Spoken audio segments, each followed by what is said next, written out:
Doctor degree పూర్తయింది, PG కూడా పూర్తయింది. కానీ ఆపరేషన్ సర్జరీలు చేయలేమంటున్న వాళ్ళ సంఖ్య 50.5% ఉందట. ఒకప్పుడు ఎంబీబీఎస్ చేసిన డాక్టర్లు సైతం పలు రకాల సర్జరీలు చేయగలిగేవాళ్ళు. ఇప్పుడు పోస్ట్ గ్రాడ్యుయేట్ చేసిన కత్తి పట్టుకునేందుకు యువ వైద్యులు చేతులు వడుకుతున్నాయని, గైనకాలజీ చేసిన సిజేరియన్ చేయలేని దుస్థితిలో చాలామంది ఉంటున్నారు. తాజా సర్వేలో వెల్లడైంది. పీజీ పూర్తి చేసిన వైద్యుల్లో 50.5% మంది సొంతంగా సర్జరీ చేసే విషయంలో తమకే నమ్మకం కలగట్లేదని ఈ సర్వేలో చెప్పడం తీవ్ర ఆందోళన కలిగిస్తుంది. ఇండియాలో వైద్య విద్య ప్రమాణాలు, మెడికల్ కాలేజీలో మౌలిక సదుపాయాలు, మెడికల్ మానసిక ఆరోగ్యం మీద federation of all India medical association నిర్వహించిన రివ్యూ మెడికల్ సిస్టమ్ సర్వే 2025లో విస్తుపోయే విషయాలు వెలుగులోకి వచ్చినాయి. దేశవ్యాప్తంగా 28 రాష్ట్రాలు, యూనియన్ టెరిటరీలకు చెందిన 2,000 మందికి పైగా మెడికల్ విద్యార్థులు, పీజీ రెసిడెంట్లు, ఫ్యాకల్టీని ఈ సర్వేలో భాగంగా ప్రశ్నించారు. సర్వే నివేదికను ఫైమా బుధవారం జాతీయ వైద్య కమిషన్ చైర్మన్కి అందించింది. విద్యార్థులు శ్రేయస్సును దృష్టిలో పెట్టుకుని వైద్య విద్యలో తక్షణ సంస్కరణలు అమలు చేయాలని విజ్ఞప్తి చేసింది. కొత్తగా ఏర్పాటవుతున్న వైద్య కళాశాలలో ఎన్ఎంసీ నిబంధనల మేరకు మౌలిక సదుపాయాలు ఉండట్లేదని ఫైమా సర్వేలో వెల్లడైంది.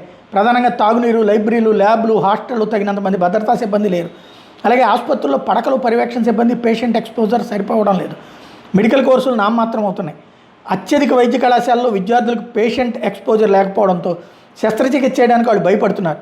నేపథ్యంలో యూనిఫామ్ స్కిల్ అక్విజిషన్ ప్రోగ్రామ్ అన్ని కాలేజీలు తప్పనిసరి చేయాలని ఫైమా సూచిస్తోంది. పీజీ రెసిడెంట్ల మీద పని భారం ప్రమాదకర స్థాయిలో ఉందని ఫైమా రిపోర్ట్ వెల్లడించింది. 70.5% మందికి ఫిక్స్డ్ డ్యూటీ అవర్స్, నిర్దిష్ట పనివేళ లేవు. 73.8% మందిని క్లరికల్ పనుల్లో ఉపయోగిస్తున్నారు. చాలాసార్లు 24 గంటలకు పైగా హాస్పిటల్లో డ్యూటీలు వేస్తున్నారు.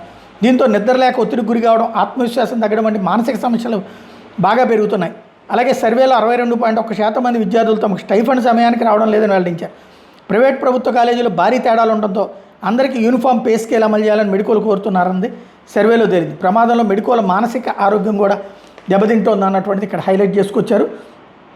యాంటీ ర్యాగింగ్ నిబంధనలు పాటించకపోవడంతో ఎదురవుతున్నటువంటిది, నేర్చుకోవాలనే తపనే ఉండట్లేదంటూ మరొక వైపు కొంతమంది సీనియర్లు చెప్తున్నారు.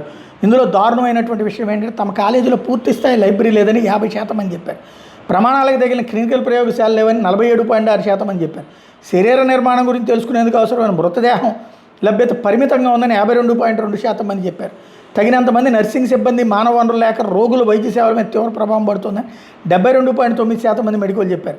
ఈ సర్వేలో పాల్గొన్న వాళ్ళు 90.3% మంది ప్రభుత్వ మెడికల్ కాలేజీలో చదివిన వాళ్ళు, 7.8% మంది ప్రైవేట్ మెడికల్ కాలేజీలు, మిగిలిన వాళ్ళు గవర్నమెంట్ ఎయిడెడ్ కాలేజీల్లో చెందిన వాళ్ళు. ఇక 61% మంది యూజీలు కాగా 29.9% మంది పీజీలు ఉన్నారు. మిగిలిన వాళ్ళంతా సీనియర్ రెసిడెంట్లు, అధ్యాపకులు.